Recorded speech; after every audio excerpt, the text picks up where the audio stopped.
Hi, just want to do a quick YouTube video before the end of the year. This will be our last one for 2022. The young lads that work here might put a couple of reels or shorts up for us, but this will be the last video per se where I do any kind of narration. I just want to reflect on the year. I want to say thank you. Thank you to our customers for supporting us.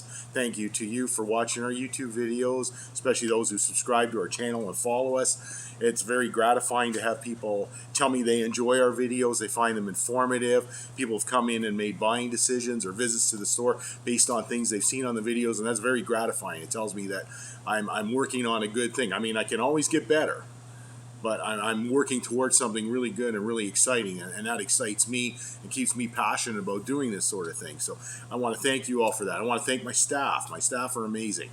You know, we do a lot of things in here with very few people, as you well know, but they always come through for me, and the store, I think, reflects on that, and I want to thank them.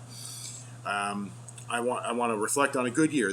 We had 2 years of COVID, with all kinds of lockdowns and restrictions, you know, get-togethers, and everything was changed. It was a whole different atmosphere for a couple of years. This year was post-COVID restriction. Now, we still have COVID. We're learning to live with COVID. So this is creating all kinds of new challenges and things. You know, we're in the winter indoor season, and we're being informed we should mask up, limit get-togethers. You know, there's still that thing hanging over us. But we're learning to live with COVID. So I see 2023 as being better. I see it being we've learned to cope, we've learned how to be careful, we've learned to do what we have to do to live with COVID. So our shows will be coming back online. I think they will be better and stronger than they were, or as they were at least back 3 years ago. An example of that is I'm excited about the return of the Hobbies and Pastime shows in Gatineau in mid-January, 14, 15. We'll have a link below, or you can see it on our website. This is a showcase of all the different train layouts, train scales. Every model club in the city just about will be exhibiting it. Everybody will be accessible for you to learn about clubs or just ask questions about the hobby, especially if you're new and you want to learn about it. What an ideal atmosphere. It's in a shopping mall. It's free to attend. You know, there's lots of fun for everyone. You can see everything from trains to bugs to pins to radio-controlled boats, other radio control, miniature models, you know, just soup to nuts, literally. So it's great. But Lego, if your kids love Lego, bring them out to see the Lego, because it's a pretty impressive thing there. So I'm looking forward to that. They tried it in 2022. They had it in May. It was 30 degrees and sunny outside. It kind of didn't float.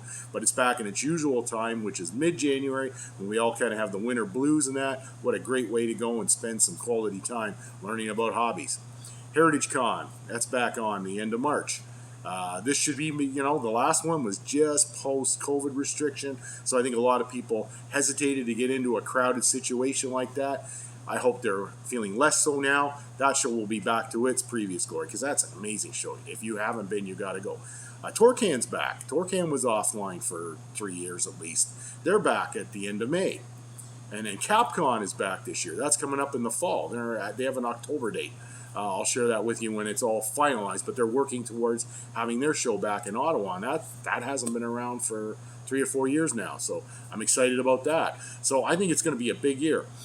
You supported our outdoor endeavors, our little flea market or trunk sales or whatever you want to call them. They were well supported. We had 2 of them last year. I want to have 2 of them again this year. So look forward to that in the spring.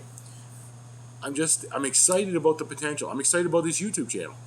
As I say, people have encouraged us, and we feel, you know, very lucky to have you supporting and watching it. I've had people offer to do segments for me, to offer to share, to mentor on this channel.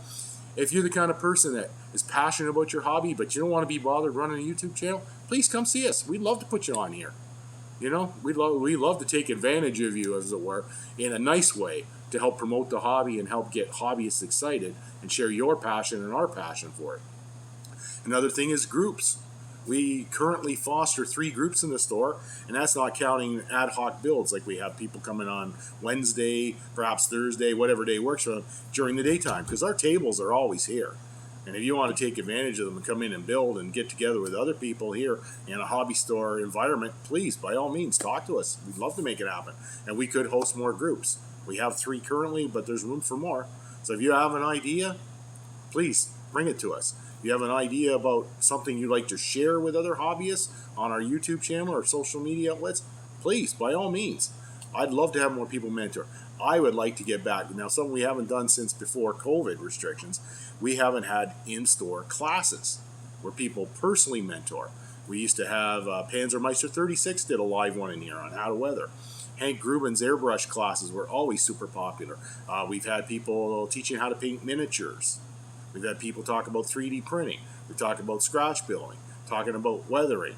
There's all kinds of topics, and when people see you demonstrate how easy this can be with the right application and the right tools, it just opens their eyes to a whole new world, makes them better hobbyists, and makes our hobby grow. And I think that's what it's all about. They say hobbies are dead or dying or whatever. If you go online, that's far from the case. Maybe in Canada and the US, they're not what they were, but they're changing. The people that are in it are really in it, and they're really good at it.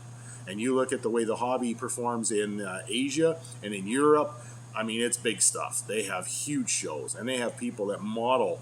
It just blows my mind, the stuff they're doing and the way they're pushing the boundaries of hobbies. 3D printing. It's kind of a bad word at first, but now people learn to live with it. You use 3D printing in conjunction with modeling and all the other neat things that we have to do models, and it just augments. It's another tool in the arsenal. It's another trick in the trick playbook, you know? So instead of being afraid of it, we're embracing it, and we're bringing it online with all the other stuff. So the hobby is evolving, it's changing. It may not be the hobby you knew 30, 40 years ago, but that's not a bad thing.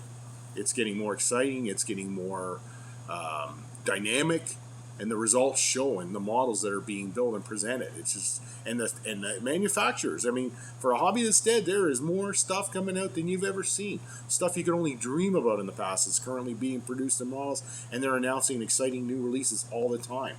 So that kind of thing, if you're a hobbyist like myself, that's exciting stuff. And I can't wait to see what they're going to bring us in 2023. We already know there's an Airfix Spitfire on 24th on the way. We know Revell's got a 32nd Hurricane. We know Kinetic is going to do a new 48 scale Tudor. So Snowbirds fans and Canadian Air Force fans, rejoice. They're going to have a new kit to replace that old Hobbycraft thing. So the hobby is by no means dead, except that we think it's dead. But as long as we're out there promoting it, shouting it to the rooftops, it's going to happen. So I encourage anybody, if you're doing a show, if you're doing an exhibition, if we can help out in any ways, please talk to us. Because if you're helping promote the hobby, you're helping promote the store, and all stores like me, and we need to be involved. We need to encourage you, and we need to foster that, and we need to make this thing really pop and go. That being said, I'm going to be on Rogers Daytime Television again on January 9th, and I'm going to be on there talking about that Elmer Hobby and Pastime show I just described earlier in the video. Because I'm excited about that. I am in no way associated with the show. It's not my show. But man, I will get behind them as much as I can because they're out there, they're working it, they're putting it out there for people to see, and they're drawing in new hobbyists. And that's always a good thing. And all of us in the hobby, as much or as little as we can do, we need to get behind these sorts of things and promote them and make them happen. So, enough of my babble. Thank you very much for watching. Thank you for all your support. I'm looking forward to an exciting 2023. I wish you all a happy and safe new year, and I will see you again online in 2023. Thanks again.